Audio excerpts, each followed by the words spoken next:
तरीके से चुनाव काफ़ी नज़दीक आ रहे हैं और ऐसे में यदि देश में सांप्रदायिक दंगे भड़कते हैं तो कहीं ना कहीं इनकी जिम्मेदारी सरकार की होती है। अक्षय मेरे सहयोगी मेरे साथ हैं।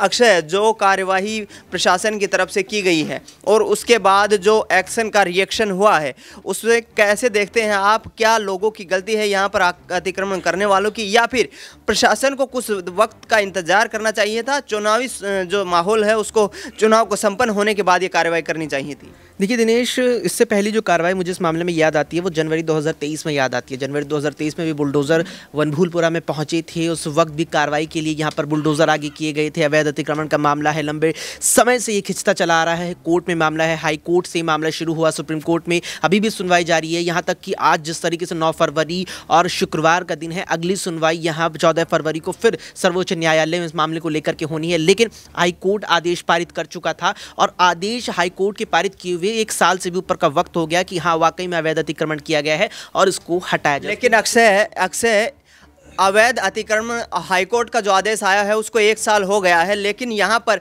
अब चुनाव पास आते ही ये कार्रवाई क्यों की गई? 1 साल से प्रशासन कहाँ सो रहा था?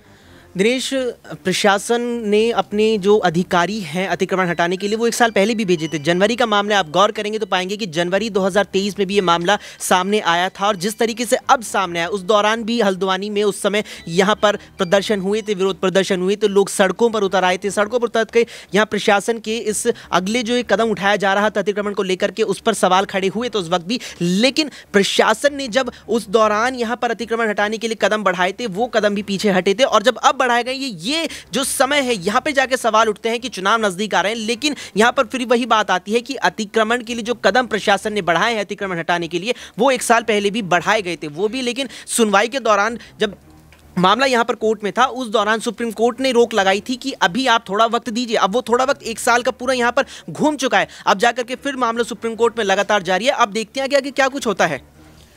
जिस तरीके से चुनाव 2 महीने के बाद होना है और यहाँ पर जो है माइनॉरिटी और मेजॉरिटी में जो है वो अंतर काफ़ी ज़्यादा है, 85% हिंदू आबादी मानी जाती है, तो ऐसे में क्या यहाँ पर प्रशासन जो है लगातार जो कोशिश कर रहा है और अतिक्रमण को हटाने की जो कार्रवाई की जा रही है, यहाँ पर कहीं ना कहीं राज्य सरकार को अब एक्शन लेना चाहिए और तमाम ऐसी जगह हैं जहाँ पर सख्ती से इस कानून को और एक तरीके से इस कार्रवाई को शुरू करना चाहिए? वाकई में देखिए, इसमें ये चीज़ बिल्कुल मायने नहीं रखती कि धर्म क्या है। आप सीधे तौर पर यहाँ कह रहे हैं कि उत्तराखंड की जो यहाँ पर आबादी है उसमें से करीब 85% हिंदू है और करीब 15% इसमें जो है अल्पसंख्यक आते हैं। उसमें मुस्लिम समाज भी आता है, सिख भी आता है और अन्य समाज भी आते हैं। लेकिन जो अतिक्रमण किया गया है वो अतिक्रमण हर किसी के द्वारा किया गया है। अतिक्रमण ये नहीं है कि अतिक्रमण केवल मुस्लिम ने किया, अतिक्रमण ये नहीं है कि केवल एक हिंदू ने अतिक्रमण किया है। अतिक्रमण जिस किसी ने भी किया है, उस अतिक्रमण पर अगर यहाँ पर कोर्ट के तमाम सुनवाइयों के बाद, तमाम यहाँ पर वक्त के इंतजार के बाद ये फैसला आता है, उसके बाद वक्त भी दिया जाता है और फिर जाकर के कार्रवाई होती है, तो वाकई में कार्रवाई भी होनी चाहिए। लेकिन आप उस कार्रवाई को किसी भी तरीके से ये कहकर जस्टिफाई नहीं कर सकते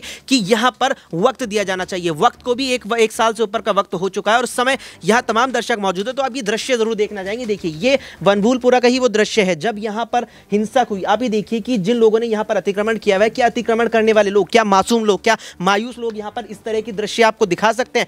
थाने में घुसकर के आप ये छोड़ दीजिए कि यहां अधिकारियों पर हमला किया गया, थाने में घुसकर के हमला किया गया। क्या इस यहां पर गतिविधि को, इस एक्शन को, एक्शन का रिएक्शन कहेंगे, एक्शन का रिएक्शन, जो कुछ भी कहेंगे, क्या आप इसको जस्टिफाई कर रहे हैं? बिल्कुल भी किसी भी तरीके से इस बात को जस्टिफाई नहीं किया जा सकता। लेकिन जिस तरीके से मामला भी कोर्ट में चल रहा है, इस बात को ये चीज जरूर कही जा सकती है। यहां सवाल जरूर खड़ा होता है कि जो टाइमलाइन है इस पूरे खेल की, खेल ही कहा जाएगा, क्योंकि जिस तरीके से यूसीसी हाल में लागू यहां पर राज्य सरकार ने राज्य में कर दिया है, उस बात को लेकर के आप जरूर कह सकते हैं कि लोकसभा चुनाव लगभग आ चुके हैं। ऐसे में जाकर के अतिक्रमण के लिए यहां पर जो बुलडोजर भेजे गए हैं, यहां पर जो कार्रवाई की गई है, इस पर जरूर कहा जा सकता है। लेकिन किसी भी तरीके से जो यहां पर प्रतिक्रिया यहां पर अतिक्रमण करने वाले लोगों की आई है, उसको किसी भी प्रकार